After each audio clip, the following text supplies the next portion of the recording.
Bear Hebert, here you are again talking to us Oh, me? about you, about our 36th annual shrimp boil event, which is a great fundraiser for the Rose. It's going to be June 21st from 4 to 8. It's at the Pasadena Convention Center. And what is your role there? My role there is I am the auctioneer. I'm the auctioneer, and when you say Miss Dorothy, the 36th annual, I think about how much the Rose has grown as an organization, and how much I have grown personally in the 36 years that I've been blessed to work with you guys. Absolutely.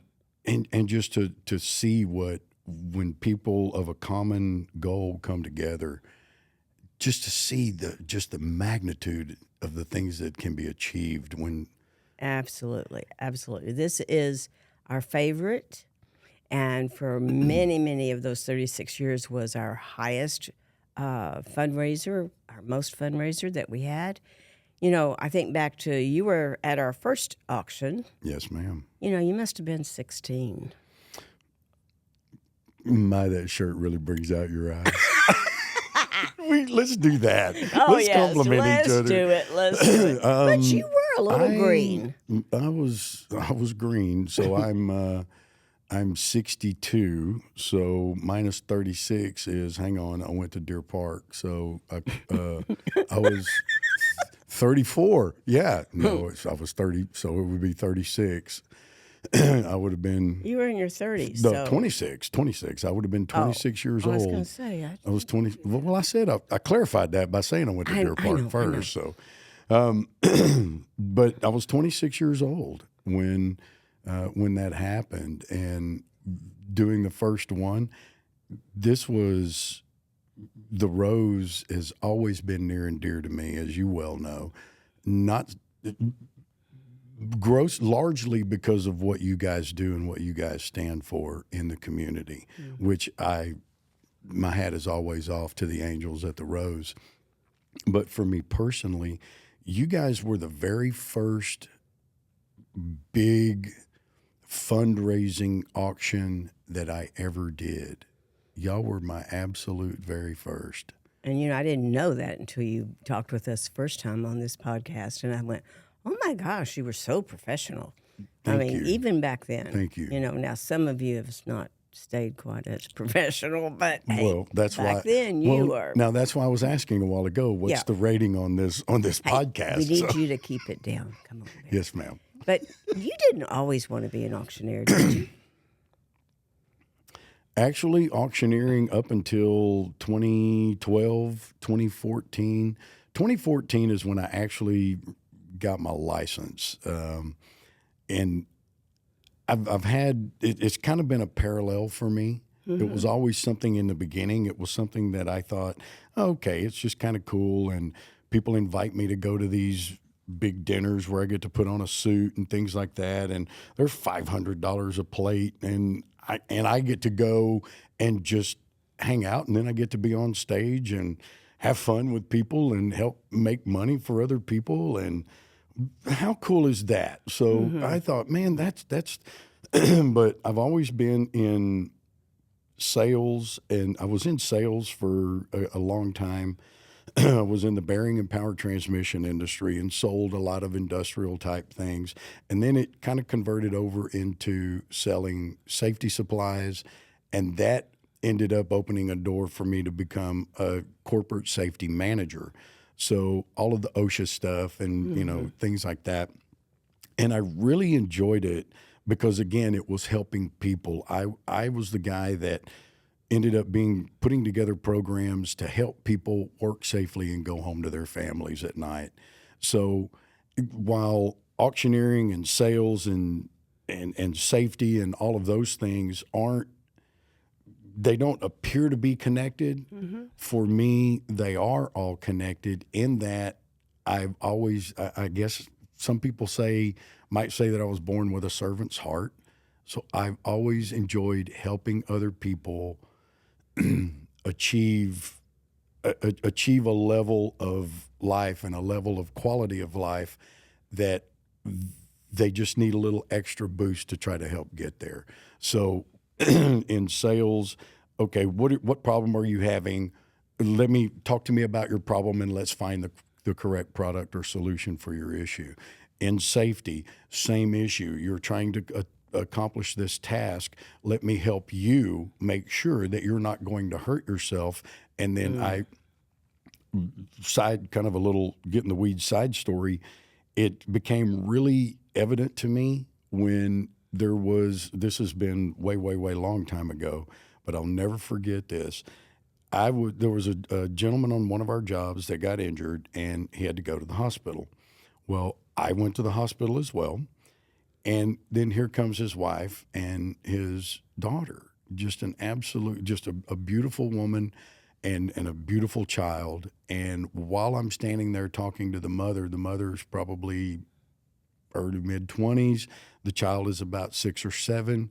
The little girl looks up at her mama and she says, "Mom, is this the man that can tell me why my daddy got hurt?" And it was one of those moments that's frozen in time. I will never forget the look. She tugged on her mama's shirt and she said, "Mommy, is this the man that can tell me why my daddy got hurt?" And I went, this is why safety matters. But again, it's about helping people. It's about helping people and getting them safely to where they can go home. Because I don't like having that conversation with with someone's child. So to follow that same exact mindset when it comes to helping the Rose, if and you know that this has touched me personally, both through my wife and y'all have also helped my mother. I don't want, I want everybody to be able to have access to what they need in their darkest times of need. And that is one of the reasons why I'm just so blessed to continue to work with the Rose. You know, Bear, that is a very strong statement.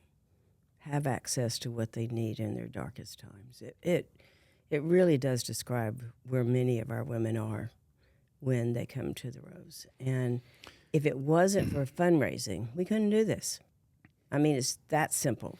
We had no way that we could do this. And you know, and that's something that I was thinking about prior to this. with the way things, a lot of the way that things are going in our society now. There's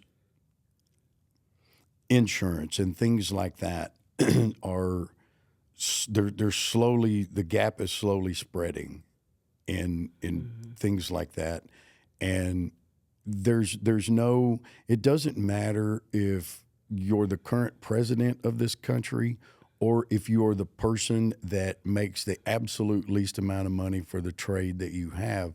Your life is no less or greater than any other life. So every life matters, regardless of your financial status, regardless of your social status, regardless of where you're at or how many people love you or how many people don't know you. It doesn't matter. The value of human life is the utmost value in this earth. And being able to preserve that and to allow that and to nurture that and help bring that to a quality, to a higher standard of comfort and believability and self-confidence is just incredible. And in my opinion, that's a lot of what the Rose does. But you guys as the catalyst for the blessings that come forward, your hands are tied unless you get those blessings that come forward. And that's why the shrimp boil is so incredibly and vitally important. It absolutely is. And that is one thing that I typically do a little silent prayer before every fundraising auction. And it goes something like, "Dear God, I just ask that you help lead me and guide my words, guide my measures, and the blessings that come forward today, let them ascribe to your word in Luke 6:28. Therein as you give, shall it be given unto you, pressed together, shaken pressed together, shaken down, and overflowing, there shall it be laid in your lap. And if you'll look on my business card, Luke 6:38 is in the bottom left-hand corner. It sure is. So yeah. That's beautiful. having that mentality for when you think for some people, they think, oh man, it's time for us to go eat some shrimp, and let's go eat some shrimp, and man, let's go say hi to Dr. Dixie and Shannon Mack and Shannon Leacock. Let's go say hi to all of our great people over there. But it's so much deeper than that. Mm-hmm. It truly is so much deeper than that. And it doesn't matter if somebody comes by and puts $10 in a tip jar. Oh, I remember one year, Bear, with it. We were happy when we got another $20. I mean, it meant all the difference in the world, and it's really not any different today. We have a waiting list of women that we are really. I hate to use words like desperately or any of that, but we're really struggling to find those funds to be able to take care of them. That's when you're talking about that gap, it has never been as big as it is right now. I have a term that I use in my everyday life, and it's called an OPHI. An OPHI. What is that? An OPHI, that's OFI, and that's an acronym for Opportunity for Improvement. I have them personally. I see them in society, mostly personally. I'm always looking at how can I improve every day. I always look for how can I do something better, whether it's like I've got a little project at my house where I'm building a small bulkhead because I've added another driveway on the property. And so I'm building a little bulkhead. I look at it and wow, that's pretty cool. How can I do it better? How can I improve? So if you look for these OPHIs in the world, like we stated earlier, folks are in the ladies that are in their dark, and not just ladies, because breast Men cancer get it too, affects right, men as right. well. But looking at the opportunities for improvement. So for those that are watching, or those that are considering coming to support the Rose in any manner, from prayer on up to whatever, the sky's the limit, there are OPHIs here. There are opportunities for improvement. As you stated, you have a waiting list. So if it's just, if 5 people can donate $20, that's $100. That's taking one lady off that list. That is a small opportunity for improvement. It sure is. So it doesn't matter. But here's the thing: is that whatever support comes from the general public, or from the supporters of the shrimp boil and all the various aspects of the Rose, those are blessings. Absolutely. Those are blessings. And whatever you give, when you bless something, it expands exponentially. Which is why I stopped saying grace about the food and saying it over the food, because the food was expanding. So I was kind of like, well, let me put an OPHI on that one. I'm gonna thank God for the time. I'm going to thank God for the health. But I don't really want the food to expand anymore. So, I don't know about that. Wow, I sincerely hope that God has a sense of humor, because He won't let you in without it.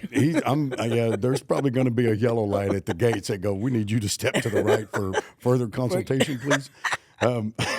St. Peter's going to No, yeah, we've been waiting on you, feller. But anyway, so for the folks that are watching, regardless of what level you can come and support this great organization, your blessing is a blessing. And know that when your blessing comes to the Rose and it gets into the coffers of all of the angels here, God's got his hand on it. And as it goes forward, and you will never, not you, not me, not anybody that ever watches this podcast will ever outgive God. That's true. That is very, very true. And let's go to the fun side of the shrimp boil now. And you make it fun, Bear.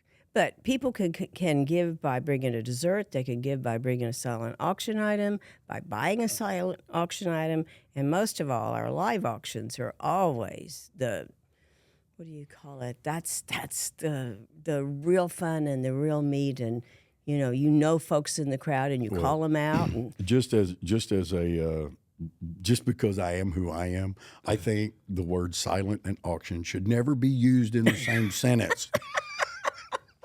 Oh, I'm just kidding. I know, but I most make, people know the silent auction they is a do, little different. and I Yeah. understand that.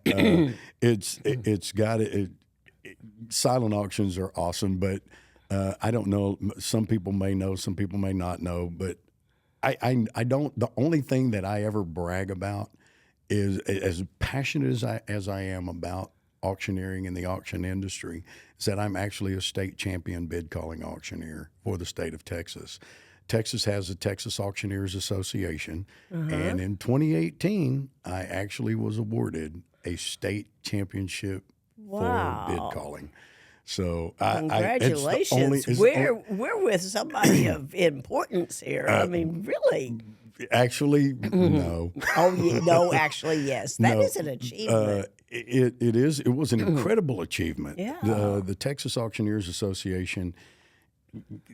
In order to do this, you actually have to be licensed and bonded to be a live bid calling auctioneer. We are regulated by the state. It is a huge industry. There's so much oversight into it, and there are some incredible auctioneers out there. And for me to be able to say that, hey, I'm one of them. I actually have a state championship under my belt. Wow. That is the only thing that I do that's more incredible than that is working with the Rose. Oh, It means Bear, more to me. too kind. It was a great little achievement to be a state champion. Bear, do you go to being school able, for this? oh yes, ma'am. Really? Yes, ma'am. To become an auctioneer, you actually have to take 83 classroom hours Oh, my gosh. of school. You have to successfully pass that school. And then once you've successfully graduated from that school, that goes to the state of Texas, the Texas Department of Licensing and Regulation. And then they will authorize you to go take a state test and a national test that you must pass, a state and a national test to be a licensed auctioneer. And then you actually have to pay the state for a bond to be a live bid calling auctioneer as well. Wow. It is not. So many people just think, oh, you just stand up there and talk fast. At 25 would have been $30 to be able to 35 would have been $40 to be would have been 5 would have been 5 would have been 45, and I'm done. Sold it $40. That is the simplest part of being an auctioneer. Well, okay. That is the simplest Then part. what are besides having 83 hours, what are some of the harder parts? A lot of the rules and regulations. Because I mean, as blessed as I am to do fundraising auctions, I also work with other organizations, and then other things come into play. And as an auctioneer, I have to know how to manage those things in order to keep everybody above board, and make sure that that nobody's got make sure that It's an the auction. attorneys for the state of Texas don't have OPHIs. Right. We don't want them to have an No, opportunity no, for improvement. No. But It is pretty regular. and it's like one of the most incredible things is guns. Anytime that there are certain laws and certain avenues that if you want to sell guns, yes, we can do that. We in the auction industry don't sell guns unless they're guaranteed to pass the background check. That is where the auction industry has decided in Texas and pretty much nationally that we're going to take that step to make sure that our society and that our clients and our customers are protected. in an estate, whether we're doing an estate sale or a fundraiser, there's actually there are certain little caveats, and you have to know, okay, well, if we do it this way, then I've got to do it this way. So I recommend to my clients that we do it this way, so that this is the most effective and most efficient way. But it's always getting those curveballs, because every every little curveball is an opportunity, and you have to really be up on the regulations and how best to advise your clients on moving forward. Oh yeah, yeah. So it's a process more as it much is a as process. anything else. And the auctions are some of the auctioneers will refer to auctions as the auction method of marketing. Oftentimes, outside of the fundraising realm, if we're going to, let's say I'm going to do a farm sale, or I'm going to sell some real estate, it's in most industries, you create a product and you present your product to the market. In the auction industry, we have a product, we assemble a market, and we present the market to the product. So let's just say I was going to sell your home at auction. Okay. My job as the auctioneer is during normal real estate, which I'm also a realtor. I'm also a licensed realtor. Under the normal channel of real estate, I will take your home and make a nice little bundled package and present that to the market. Now, if we're going to sell it, settle down.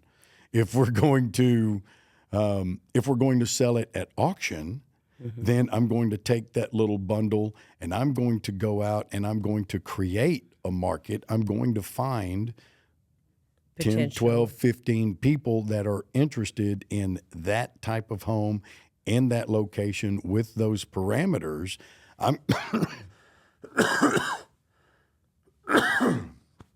Excuse me. I'm going to bring those people together, and we're going to find out who wants it the most. Wow. So it is a whole complete different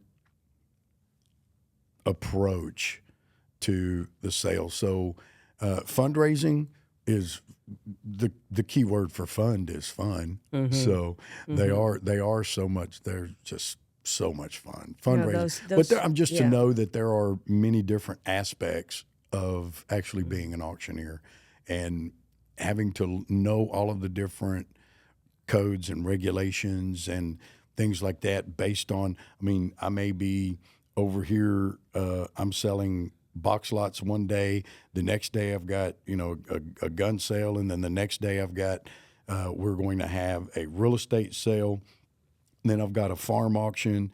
And you've got to know that if at a farm auction, if you had a farm and I'm selling your farm and there are guns in the farm, then I'm perfectly fine selling as long as you are the only seller. But if I take one consignment from someone else that says, hey, I know you're selling this stuff for Dorothy over there. Look, I've got this tractor over here at my place. I want to consign that tractor to you. Then that taking that one little item actually makes this auction a consignment auction. And if I'm going to sell guns at a consignment auction, I actually have to have an FFL. If I'm just going to sell guns as a part of an estate and it's only for the estate, then I can sell the guns without any problem, and then I'll work out, doing background checks for transfer. So just that one little caveat can make all the difference. So those are some of the things that are a little more difficult about the actual auction industry as a whole. Right. So now for the Roses Shrimp Bowl and the auction that you do there, I think most of the folks that are listening know that money goes directly to our Empower Her program, Yes, ma'am. which covers uninsured women. Yes, ma'am. And provides these uninsured women everything from that first mammogram to getting them into treatment. Right. Very, very important fundraiser of our year. Absolutely. And that's what we were talking about a while ago. The OPHIs, the blessings, that are coming forward. So there is y'all have ample opportunity to put those blessings to an absolutely magnificent use. Absolutely. And we're always open for suggestions.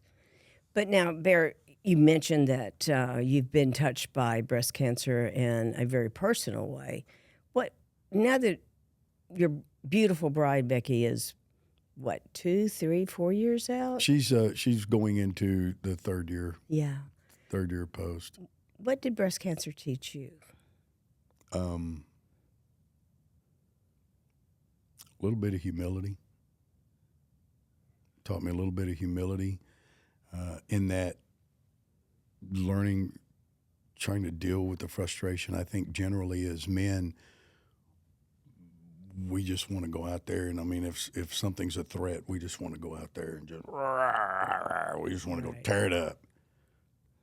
But sadly, there's the only way that we can tear it up is to just deal with it and help our spouses be comfortable and as comfortable as possible. Be kind, be understanding, and understand that there's going to be a lot of some women, some ladies might deal with it where they just all of a sudden just close off and be introverted. Some ladies, it might be the exact opposite, where they might be outwardly expressive, but it's a trauma, and there's physical trauma, and then there's a little bit of an emotion. I don't want to say an emotional trauma, but there's an emotional adjustment.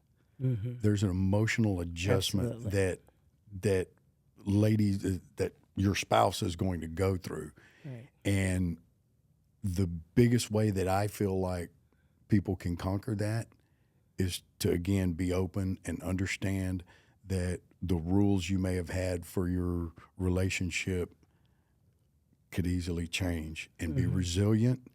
Always keep your eye on the prize, which is your spouse, and move forward in whatever's best for that based on the circumstances you're at that moment. And again, the serenity prayer.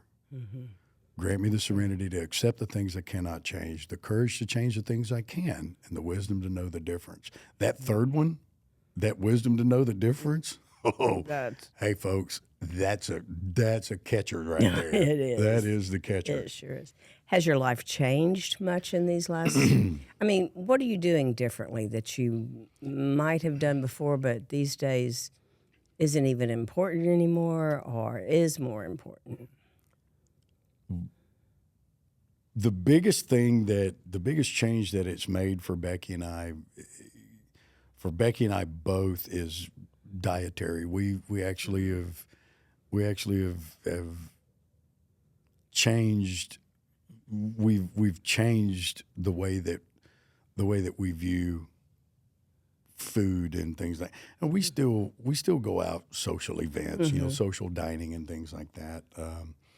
But interpersonally, A lot more aware. it was very eye opening. Yeah. For me personally, it's research, and double check. So many people now are watching reels and watching YouTube, and I think there's a lot of people in the medical industry that it appears to me are trying to use that to get the information out to people. And when I personally see those, if what I'm hearing sounds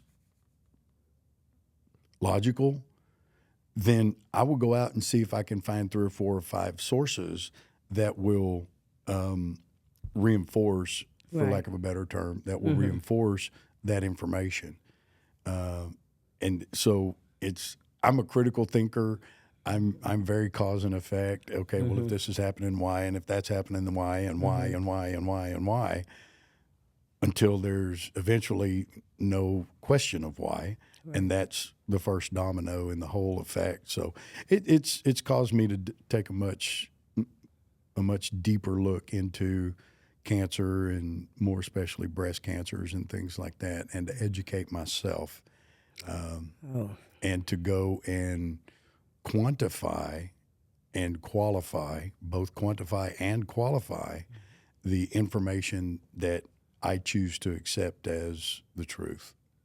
That's good. That is very good advice because there's a lot of things out there that really don't work, and There's a lot of you people could out be there. led down a there's for those of you that may be of, let's just say, earlier generations, if your birth year starts with a 1, as opposed, no flies on anybody that's 25 years old or younger. But if your birth year starts with a 1, you probably remember some of the old westerns like Gunsmoke and Big Valley. And man, I still love to watch a lot of those old westerns like that. They had snake oil salesmen back then, and that was a mentality. It was really kind of a do nothing potion with a lot of sales behind with it. a lot of sales behind it, and promises that could not be met. the people, the characters that were in the old Gunsmoke, they were based on people in real life, and those people in real life, they have descendants that live to this day. So there are some snake oil people out there, and that is why I go out and I quantify and qualify any information that I see. If there's some herb or some vitamin or something like that, then I will go out there. I will go out there and I will check it out. All right, put on another hat for just a minute. Put on your auctioneer hat. Yes, ma'am. And give us an example of how you prepare. What are some of the exercises you do to just get ready for that auction? Prayer first. God before everything. Okay. To get warmed up, of course, like I said, God before everything. So it's there's prayer, but sometimes you do a little bit of humming, then different tones like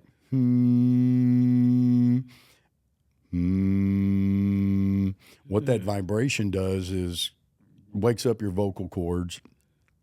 Your an auction chant is very much in the front of the mouth. Okay. You don't use words like a lot of auctioneers who use the word got, g. That the g sound is formed in the back of the throat. Right. So your tongue, if you think about your tongue as a muscle, that tongue you have to go all the way to the back, form that tone, and then come all the way back to the front. And that's using the muscle. We're getting down into like the finite science of an auction chant. Right. So there's it's very much in the front of the mouth. So we do some warm-up drills. Okay. We do the 10-10 drill, which would be like 10-10, 20-20, 30-30, 40-40, 50-50, 50-50, 40-40, 30-30, 20-20, 10-10, 10-10, 20-20, 30-30, 40-40, and just back and forth a couple of times.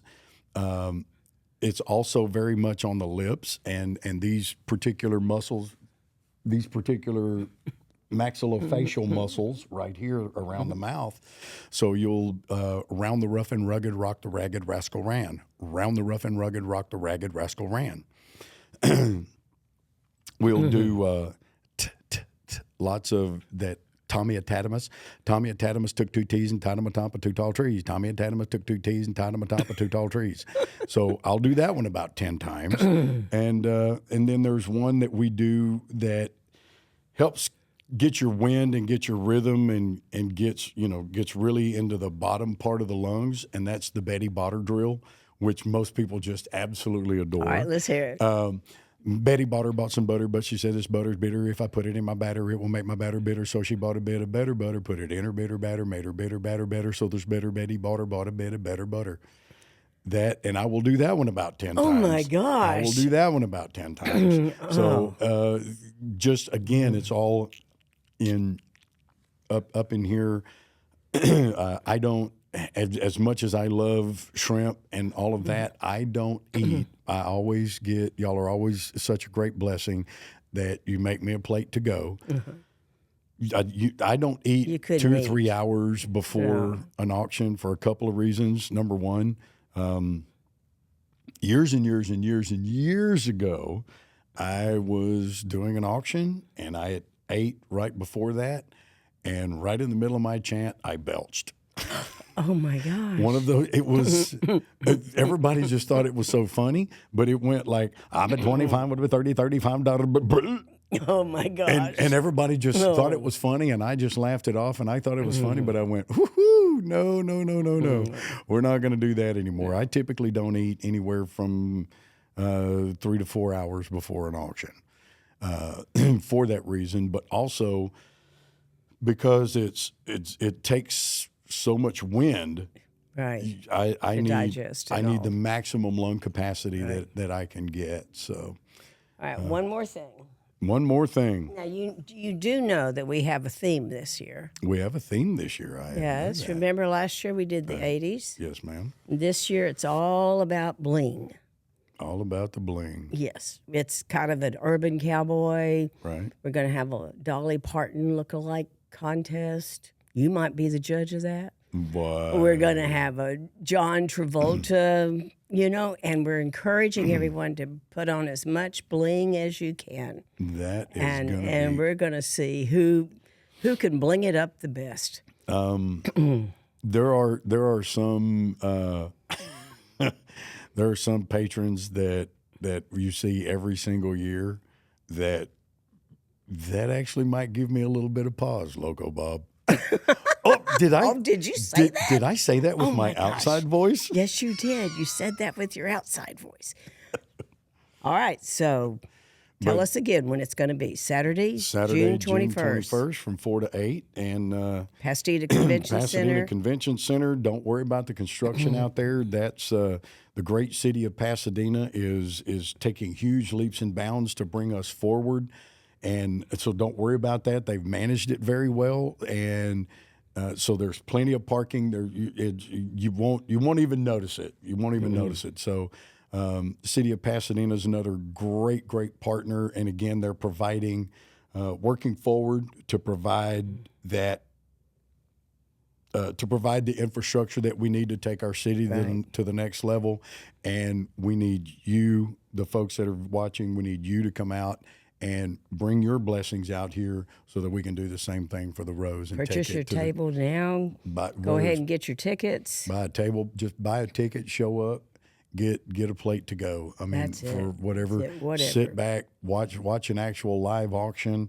By a champion auctioneer. By a state champion Hey, bid calling hey. auctioneer. We're going to have to publicize that.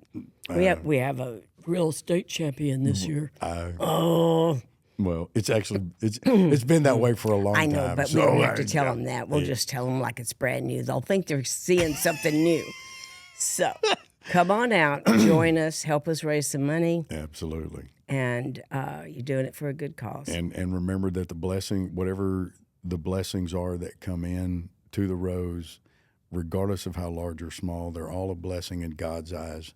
And as those blessings go forward, they're going to continue to enrich and bless and just they're going to enrich folks that are on the need list, like you stated earlier. So it helps. It absolutely definitely helps. Thank you for doing another shrimp bowl for us, being our champion forward to it. auctioneer, And ladies and and we're going to gentlemen, raise some money. yep. And like I say at the end of my auctions, at $2,500, that $3,000 to bid would have been $3,000. Would have been $3,000. Would have go three. Would have been three. Sold.